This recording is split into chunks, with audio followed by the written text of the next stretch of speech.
तो इस समय छत्तीसगढ़ में एक तिहार चल रहा है। ये तिहार है सुशासन का, और इसे पूरे प्रदेश में मनवा रहे हैं प्रदेश के मुखिया माननीय मुख्यमंत्री विष्णुदेव साय जी। इस समय हम उनके साथ हैं कवर्धा जिले के दलदली गांव में। ये इतना सुदूर गांव है कि जहां पर यहाँ के लोकल नेता ही बहुत कम आ पाते हैं, लेकिन मुख्यमंत्री यहाँ आए हैं। उन्होंने यहाँ पे समाधान शिविर लगाया है और हमने जो लोगों से बात की, मुख्यमंत्री जब स्टेज पर थे तो हम जब लोगों से बात कर रहे थे तो वाकई ऐसा लग रहा था कि सुशासन का तिहार मन रहा है। तो आज हमारे साथ में अभी विष्णुदेव साय जी हैं। ये इससे पहले कल से ये शुरू किया है इन्होंने तीसरा चरण। तो इनसे सीधे जानते हैं कि किस तरीके का ये सुशासन तिहार यहाँ पर मन रहा है और वो क्या पा रहे हैं। जब आप कल भी गए, कल शक्ति तरफ का आपका दौरा रहा, आज बेमेतरा, अब फिर यहाँ कवर्धा, उसके बाद आप पाटन जा रहे हैं, तो ये क्या मिल रहा है आपको? लोगों से कैसा फीडबैक मिल रहा है? क्या वो बोल रहे हैं कि जो उन्होंने जो आवेदन दिए थे उसका कितना समाधान हुआ?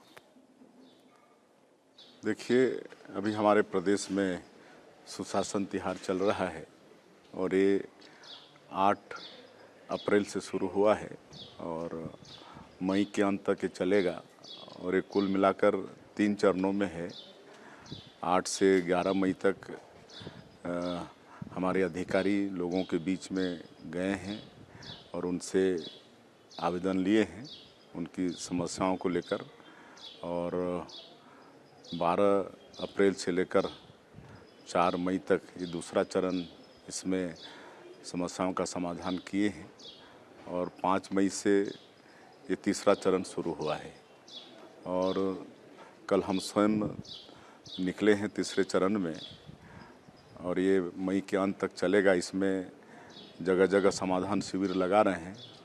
8 पंचायत, 10 पंचायत, 15 पंचायत ऐसा क्लस्टर बना के एक जगह समाधान शिविर लगा रहे हैं और वहाँ पर हमारे सभी मंत्रीगण, सांसदगण, विधायकगण, जनप्रतिनिधि जा रहे हैं और हमारे अधिकारी वहाँ पर जनता के बीच में जो समस्या आई है उसका निराकरण कैसा हुआ है, इस सब के विषय में अवगत करा रहे हैं। और हम कल से निकले हैं तो कल हम शक्ति जिला से प्रारंभ किए और शक्ति में एक गांव पंचायत में करी गांव में हम गए और वहां पर चौपाल लगाए और ऐसे ही सबके बीच में बैठकर उनसे पूछे कि सरकार की जो योजनाएं हैं उसका लाभ कहां तक आप लोगों को मिल पा रहा है, राशन मिलता है कि नहीं, पानी नल द्वारा पहुंच रहा है कि नहीं, प्रधानमंत्री आवास बन रहा है कि नहीं, बन रहा है तो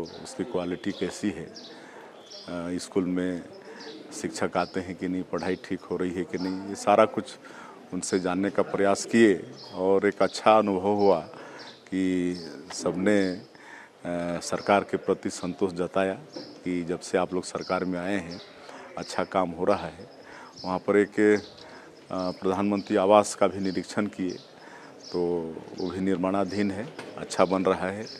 उसके बाद एक समाधान शिविर में गए मदनपुर में, कोरबा ज़िले में, वहाँ भी 8 पंचायत का वो समाधान शिविर था तो वहाँ भी लोगों से मिले, बात किए, वहाँ भी संतुष्ट नज़र आए। और फिर बाद में जांजगीर में रात में तीनों ज़िले के अधिकारियों के साथ, वहाँ के कलेक्टर, एसपी, डीएफओ और भी अधिकारियों के साथ सब बैठ के समीक्षा किए और उसमें हमारे प्रदेश के सीएस, प्रमुख सचिव, हमारे सचिव सभी थे और कुल मिला के 3.5 घंटे तक समीक्षा मीटिंग हुई और उससे भी पता चला कि प्रदेश में बहुत अच्छा काम हो रहा है। और आज दूसरे दिन रात्रि विश्राम जांजगीर में था और आज दूसरे दिन आज हम लोग पहले बेमेतरा जिला के एक गांव में सहसपुर पंचायत में उतरे तो वहाँ पर एक शिव मंदिर और एक हनुमान जी का मंदिर, और 14वीं शताब्दी का वहाँ बना हुआ है, नागवंशी राजाओं ने बनाया है। तो वहाँ पर पूजन अर्चन किए, दर्शन किए और वहाँ भी लोगों से मिले और वहाँ भी लोग संतुष्ट नज़र आए। और उसके बाद अभी यहाँ कबीरधाम जिले में नहीं, मैं एक बात जो आप नहीं बता रहे हैं वो मैं बता दूं कि आप सिर्फ मंचीय कार्यक्रम नहीं कर रहे हैं। मैं आपके साथ में था, आप वहाँ से गए, एक प्रधानमंत्री आवास में अचानक चले गए और वहाँ आपने पूछा, वहाँ पर परिवार वालों से बात की उनसे, और उसके बाद आप चले गए खेत में। तो ये दरअसल लोग, तो मैं इतने सालों से कवर कर रहा हूँ, मंची कार्यक्रम करते हैं, आप इस तरीके से सीधे गांव में चले जाते हैं। हाँ, नहीं, सहसपुर में भी एक जिनका इसी साल 24-25 में प्रधानमंत्री आवास बन के तैयार हुआ है, तो उस परिवार से भी मिले, वो भी बहुत खुश थे। बहुत साल बाद उनको हाँ, आवास मिला मिला था। उनका कुछ पुराना मकान भी खपरे का है, लेकिन उनका नया मकान बन गया है तो बहुत खुश नज़र आए। फिर एक रोहित साहू करके किसान हैं, उनके खेत में गए तो उन्होंने अच्छी खेती की है, केले की खेती की है, पपीता की खेती की है, और कम से कम 15-16 लोगों को उन्होंने रोज़गार दिया है। 15-16 गांव की महिलाएं उनके मतलब यहाँ काम करती हैं और रोज़गार भी देने का काम हो रहा है। और बड़ा अच्छा वो केला वाला उत्पादन कर रहे हैं। बड़ा मीठा केला, हम लोग केला खाए भी, वहीं पर उनके साथ केला भी खाए। और अभी यहाँ पर कबीरधाम जिले के बोडला ब्लॉक के दलदली में यहाँ पर 14 पंचायत का ये समाधान 40 लाख से ये साल दर साल ये कार्यक्रम चल रहा है, हम देख रहे हैं 40 लाख से अधिक शिकायतें आ गई हैं। आखिर ये बंद क्यों नहीं हो रही शिकायतें आना? क्या लग रहा है, कहाँ पर कमी कहाँ लगती है?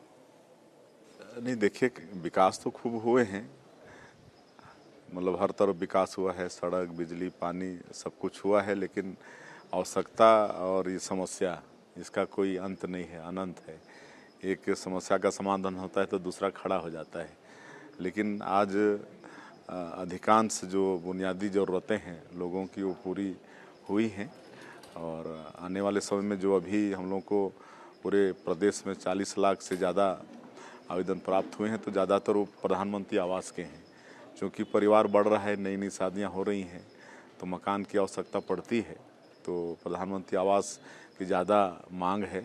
और जिस तरह से डबल इंजन की सरकार के कारण हम लोगों को प्रधानमंत्री आवास मिल रहा है। अभी 13 तारीख को फिर माननीय शिवराज सिंह चौहान जी, जो पंचायत मंत्री हैं केंद्रीय, वो आने वाले हैं, और उस दिन भी 3-3.5 लाख मकान वो हमारे प्रदेश को देके जाएंगे। तो हम लोग को पूरा उम्मीद है कि आने वाले कुछ वर्षों में हम लोग जो भी प्रधानमंत्री आवास की मांग है उसको पूरा कर पाएंगे। जो कल से आप निकले हैं, तो पहला जो आपका दौरा रहा ये, वो रहा शक्ति में। चरणदास महान जी नेता प्रतिपक्ष हैं, उनका इलाका है। आज आप पहले एक रवीन चौबे जी जो बड़े नेता थे, उनके कॉन्स्टिट्यूंसी में गए। अब जो है वो मोहम्मद अकबर एक बड़े नेता थे उनके, और अब जाने वाले हैं भूपेश बघेल जी के कॉन्स्टिट्यूंसी में। तो ये क्या मतलब पहले सब जितने कांग्रेस के बड़े नेता हैं पहले उनको ठीक कर लिया जाए, ऐसा है क्या? नहीं, ऐसा नहीं है, एक वो संयोग ही कह सकते हैं। बाकी ये सुशासन तिहार तो सबके लिए है, पूरे छत्तीसगढ़ के लिए है। और हम अगर विकसित छत्तीसगढ़ की बात करते हैं तो विकास तो सब जगह पहुंचाना है, कोई भेदभाव नहीं करना है, चाहे हमारे विधायक हों चाहे हमारे विधायक नहीं भी हों। सबके क्षेत्र में जो भी हमारी सरकार की योजनाएं है उसको पहुंचाना है। और एक संयोग ही है कि कल शक्ति से शुरू किए हैं, सब जगह जाएंगे। आप 1.5 साल आपकी सरकार हो गए, लेकिन पिछले कुछ महीनों में हमने जो फैसले देखे हैं आपके, कि सेमीकंडक्टर के लिए आप यहाँ पर MOU साइन करके ला रहे हैं। आपने बहुत सारी ऐसी कंपनियों से MOU साइन किया है जो यहाँ पर इंडस्ट्री लगा रही हैं, बहुत ही आधुनिक तरीके की इंडस्ट्री लगा रही है। तो किस दिशा में ले जाना है दरअसल छत्तीसगढ़ को? देखिए, क्या है, छत्तीसगढ़ एक तो देश के मध्य में है और करीब 7 प्रदेश से चारों तरफ से जुड़ा हुआ है, और बड़ा रिच प्रदेश है, खनिज संपदा भरपूर है। 44% भूभाग यहाँ का वनों से आच्छादित है। सैकड़ों तरह के फॉरेस्ट प्रोड्यूस हैं। यहाँ की धरती भी उपजाऊ है, यहाँ के किसान भी मेहनतकश हैं। तो कुल मिला के बहुत संपन्न प्रदेश है। लेकिन इसमें कहीं ना कहीं ये नक्सलवाद, ये बड़ा इसमें बाधक रहा है। लेकिन इसको भी मतलब नक्सलवाद भी समाप्ति की ओर है, और बड़ी मजबूती के साथ हमारे सुरक्षा जवान नक्सलवाद के साथ लड़ रहे हैं। और डबल इंजन की सरकार का भी हम लोग को लाभ मिल रहा है। और माननीय जो हमारे देश के गृह मंत्री हैं श्री अमित शाह जी, उनका संकल्प ही है कि अगले साल 31 मार्च 2026 तक पूरे देश से नक्सलवाद को समाप्त करना है। और उस दिशा में हम लोग मजबूती के साथ लड़ रहे हैं। पूरा विश्वास है हमको कि उनका संकल्प पूरा होगा और उसके बाद छत्तीसगढ़ बहुत मतलब विकसित प्रदेश होगा और हम लोग हर क्षेत्र में विकास कर रहे हैं। लेकिन चूँकि उद्योग धंधे भी लाना ज़रूरी है, कहे कि यहाँ पर उसके लिए रॉ मटेरियल भरपूर हैं। यहाँ पर लोहा है, कोयला है, टीन है, लिथियम यहाँ पर मिला है और नई उद्योग नीति हम लोग लाए हैं और बड़ी अच्छी उद्योग नीति है जिसका असर पूरे उद्योग के क्षेत्र में देखने को मिल रहा है। और अभी कुछ ही महीनों में 4.5 लाख करोड़ से ज़्यादा के निवेश प्रस्ताव प्राप्त हुए हैं और इतना ही नहीं मतलब काम भी शुरू हो गए हैं। तो उसी को देख के आरोप लगाते हैं कि बस्तर में आप सेमीकंडक्टर चिप्स का यहाँ उद्योग का भूमि पूजन काम शुरू हो गया है। अभी कुछ दिन पहले आपका AI डाटा सेंटर पार्क उसका भी भूमि पूजन कर चुके हैं। आने वाले समय में और बहुत उद्यम यहाँ पर लगने वाले हैं। आपके टेक्सटाइल के क्षेत्र में और भी विभिन्न क्षेत्रों में, पावर, स्टील, हर क्षेत्र में यहाँ पर इंडस्ट्री आने वाला है। इसके हम लोग इसमें रोज़गार को ज़्यादा जोर दे रहे हैं कि अधिक से अधिक लोगों को रोज़गार मिले, हमारे बेटा बेटियों को रोज़गार मिले। इसका हम लोग नई उद्योग नीति में भी प्रावधान किए हैं और जो उद्यमी ज़्यादा रोज़गार देगा उनको और ज़्यादा सहूलियत देंगे। एक MBA की फेलोशिप भी आपने अभी घोषणा की है कि 2 साल की MBA की फेलोशिप मिलेगी। ये किस तरीके की योजना है, इससे क्या उद्देश्य है इसका? हाँ, उसमें बच्चों के लिए वो किए हैं। MBA का कोर्स यहाँ पर हमारा जो IIM है उसमें होगा और ऐसे बच्चों को हम लोग शासन से स्कॉलरशिप भी देंगे ताकि वो मतलब प्रशिक्षित होकर रोज़गार से जुड़ सकें। रायपुर सांसद बीच बीच में चिट्ठी लिखते रहते हैं कि सुधार करना चाहिए, तो वो उनका भी सुधार का वो माना जा रहा है कि नहीं सलाह उनकी? बिल्कुल मानेंगे, कहे कि वरिष्ठ हैं, 7-8 बार के विधायक हैं, सांसद हैं, एक लंबा अनुभव है। तो अगर सरकार को वो मतलब ध्यान आकृष्ट करते हैं तो स्वागत है उनका। अच्छा, कल मॉक ड्रिल एक होने वाली है जिसमें छत्तीसगढ़ के दुर्ग को चुना गया है। हालांकि अपने यहाँ पर तो ऐसा कोई माहौल नहीं है, तो क्या लगता है आपको ये देश जिस दिशा में जा रहा है, जो सेंट्रल गवर्नमेंट जो बात कर रही है अभी इस पूरे पाकिस्तान के मुद्दे पर, उसको किस नज़र से देखते हैं आप? देखिए, पिछले दिनों पहलगाम में जो आतंकवादी हमले हुए उसकी तो घोर निंदा हम करते हैं। उसमें हमारा छत्तीसगढ़ भी एक बेटा को खोया है और पिछले समय जब भी पाकिस्तान ने दुस्साहस किया है उसका करारा जवाब हमारे देश ने दिया है, सर्जिकल स्ट्राइक के माध्यम से, एयर स्ट्राइक के माध्यम से। उसके बाद भी दुस्साहस पिछले दिनों हुआ है तो निश्चित रूप से उसका खामियाजा तो पाकिस्तान को भुगतना पड़ेगा ही।